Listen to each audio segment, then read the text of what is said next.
Hello મિત્રો, સ્વાગત છે તમારું એક નવા વ્લોગમાં। તમે જોઈ રહ્યા છો માલોત્રા દેશી વ્લોગ અને આજે આપણે આવ્યા છીએ ચામુંડા માતાના મંદિરે।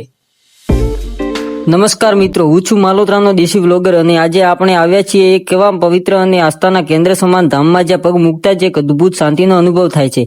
વાત કરી રહ્યો છું માલોત્રા ગામમાં આવેલ ભવ્ય શ્રી ચામુંડા માતાના મંદિરની। આ માત્ર મંદિર નથી પણ ભક્તો માટે આશાનું જીવંત પ્રતીક છે। માલોત્રા ગામના આ ચામુંડા માતાના મંદિરની મહિમા દૂર દૂર સુધી ફેલાયેલી છે। ખાસ કરીને બીજ અને ચૌદસના પવિત્ર દિવસોએ અહીં ભક્તોનું ઘોડાપૂર ઉમટે છે। શ્રદ્ધાળુઓમાં ચામુંડા માતાના દર્શન કરીને પોતાના જીવનને ધન્ય બનાવે છે અને માતાજીના આશીર્વાદ પ્રાપ્ત કરે છે। આ દિવસે મંદિરનું વાતાવરણ અલૌકિક ઉર્જા અને ભક્તિથી ભરાઈ જાય છે। ત્રિદેવોનો સાથ, કાળા ભેરુ, ગોરા ભેરુ અને બાયાસા માતાનું મંદિર। અહીં કાળા ભેરુ, ગોરા ભેરુ અને બાયાસા માતાજીના પણ મંદિરો બનાવવામાં આવે છે। ભક્તો માતાજીના દર્શન કર્યા પછી ભૈરવજી અને બાયાસા માતાના મંદિર પણ શીશ નમાવીને પોતાની મનોકામના પૂર્ણ કરવા પ્રાર્થના કરે છે।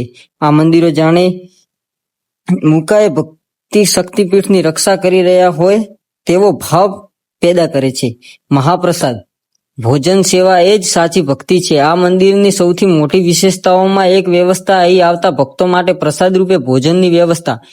જે પણ શ્રદ્ધાળુઓ દૂર દૂરથી દર્શન કરવા આવે છે તેમને માતાજીના આશીર્વાદ સ્વરૂપે અહીં પ્રેમથી ભોજન કરાવવામાં આવે છે। આ ભોજન માત્ર પેટ ભરાય માટેનું સાધન નથી પણ આસ્થા અને સમર્પણનો મહાપ્રસાદ છે જે આ પરંપરાને જીવંત રાખે છે। જો તમે શાંતિ, શ્રદ્ધા અને દિવ્ય ઉર્જાનો અનુભવ કરવા માંગતા હો તો એકવાર માલોત્રા ગામના આ ચામુંડા માતાજીના મંદિરની મુલાકાત જરૂર લેજો।